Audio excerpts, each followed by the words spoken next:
Yeah.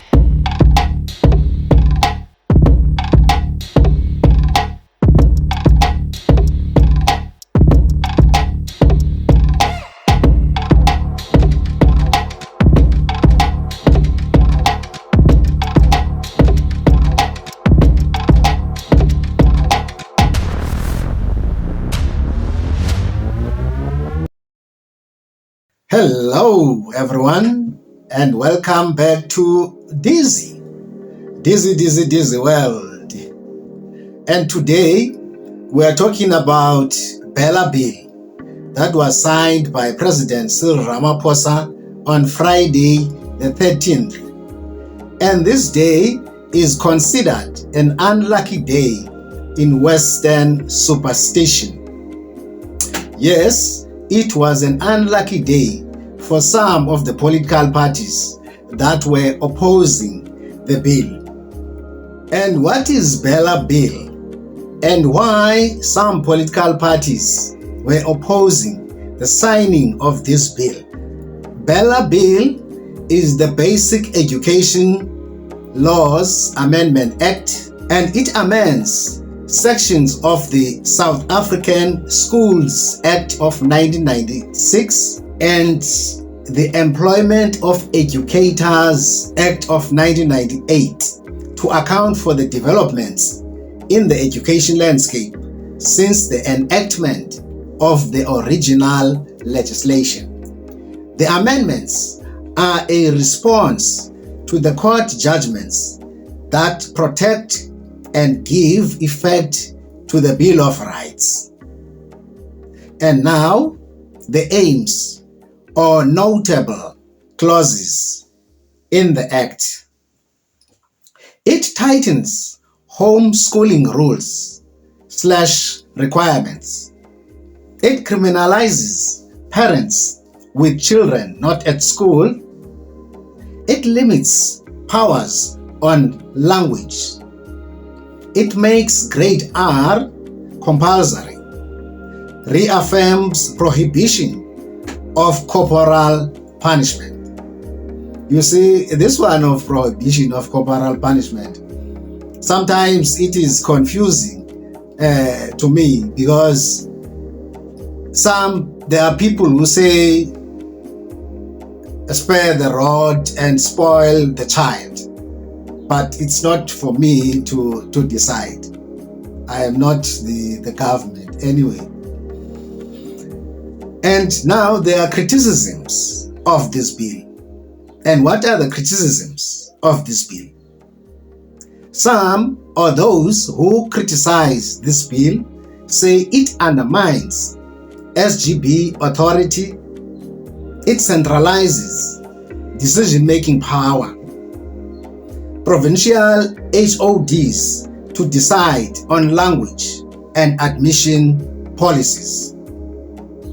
They say it affects early childhood development entrepreneurs. And lastly, they say it is unconstitutional.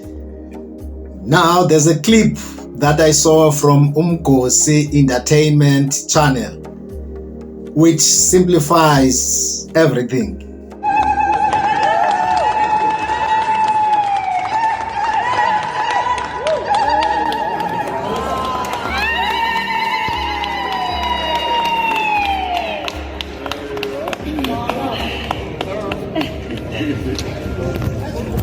President Ramaphosa is signing the BELA Bill into law tomorrow, and it's got a ton of political parties and a ton of people involved in schools very upset. But there's also been a ton of misinformation and misunderstanding spread around about the bill. So strap in, because this is the truth about the Basic Education Law Amendments Act. A massive problem up until now in South Africa has been that school governing bodies have enormous control over admissions policies and language policies at schools. And they've used that to perpetuate exclusive policies at schools and thereby deny many kids their basic right to education. And so the BELA Bill gives the Department of Basic Education much more power to make sure that school governing bodies are creating inclusive language and admissions policies, which they are mandated to do anyway. The BELA Bill also expands the definition of corporal punishment because we know that there are many disciplinary behaviors that teachers use besides physical violence that damage kids. So corporal punishment is now going to include any acts which seek to belittle, humiliate, threaten, induce fear, or ridicule the dignity and person of a learner. Then the BELA Bill ensures that all learners have access to schooling, whether they are documented or undocumented, because our Constitution is very clear that the right to basic education extends to all human beings, whether they are documented or not. And then the BELA Bill says that compulsory schooling starts from grade R now to make sure that kids are getting the teaching that they need from a very young age,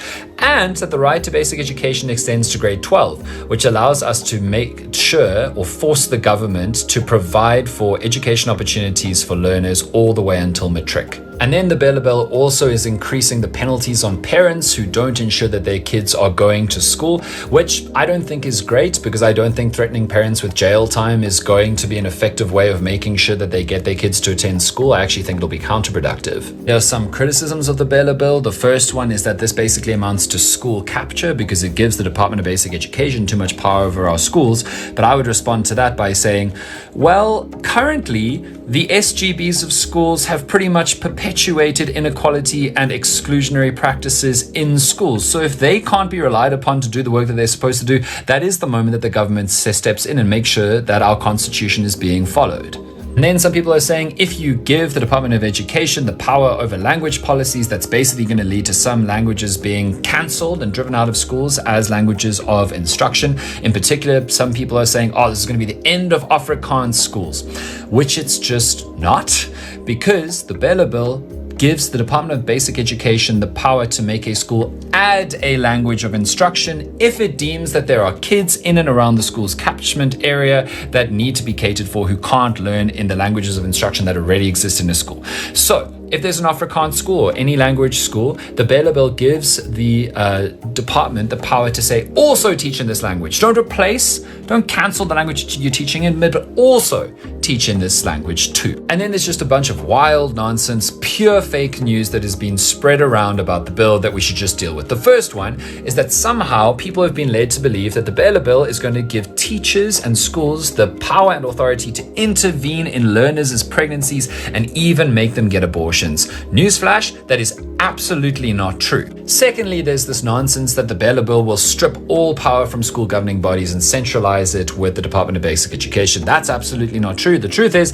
that SGBs will maintain authority over language and admissions policies subject to the head of department approval, aligned with the Constitution, which is a non-arbitrary process. It's essentially, are you following the Constitution or not? Because that's the bare minimum requirement of an SGB. Next misinformation is that the government will now be able to control the curriculum within schools. The actual truth is that the curriculum is regulated by the National Curriculum and Policy Statement, CAPS, and any changes to the national curriculum would have to be done through an amendment to CAPS, which has got nothing to do with the BELA Bill. There's this fiction that comprehensive sexuality education will be introduced into school curriculums and taught to students from a young age. But the truth is that CSE is not included in the BELA Bill, and the bill contains no provisions or relevance to it. And finally, there's this belief that the BELA Bill will take away parents' right to control their child's education and enforce curriculum on parents who opt to homeschool their children, which is not true. What the BELA Bill is doing is bringing regulation to the homeschooling sector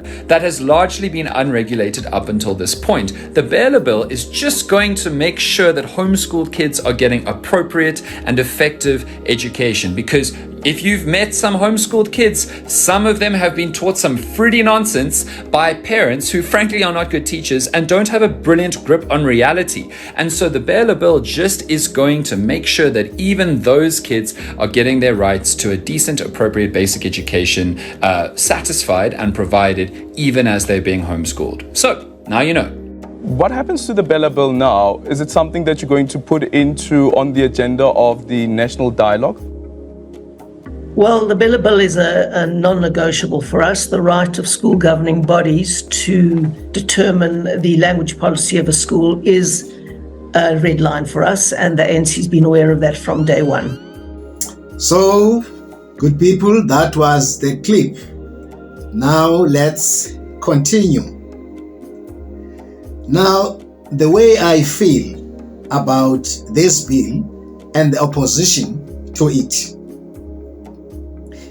For me, if the bill is supported by SADU, that is the South African Democratic Teachers Union, and COSATU, which is the umbrella body, I have no reason to oppose the bill. And I'm saying this because the Teachers Union and their federation are the best parties, in my view, who have the teachers/students' interest or best interest at heart, more than political parties who sometimes just play or are playing politics. For an example, BELA Bill was passed in the National Assembly, that is in Parliament, on 16th of May 2024, with 223 votes in favor of the bill and only 78 votes against the bill. So now, why now the DA, FF+, PA, Al-Jamaa, and I understand AfriForum always use courts to smuggle laws when they lost in Parliament fair and square? Why do these parties always want to govern through courts when they are not actually the governing party? Yes, PA is a new party and also Al-Jamaa, but I'm talking specifically about these three: the DA, the FF+, and the AfriForum. This country is a democracy. But if they lost fair and square in Parliament, they always go to courts. I don't understand why. So I'm mentioning the DA because their leaders, John Steenhuisen and Helen Zille, already threatened legal action against President Cyril Ramaphosa if he signs the bill in its current form. Also understand that they also want to submit amendments and urge the president to send it back to Parliament. For what? Because they don't have numbers. Even if the bill goes back to court, they are not going to win. They will be outnumbered again. I like what Fikile Mbalula said about the DA. He said the DA must not threaten them. He said they are not married to the GNU.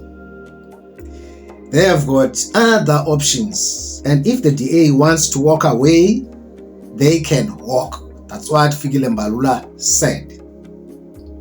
Because really, to me, they are behaving like children, like spoiled children. I don't know why the president see a need to appease the DA. And now, good people, this is how we come to the end of today's video. And thank you for watching. Very much appreciated. And please click the notification bell. Please subscribe, share the video, like, and see you in the next video. Cheers.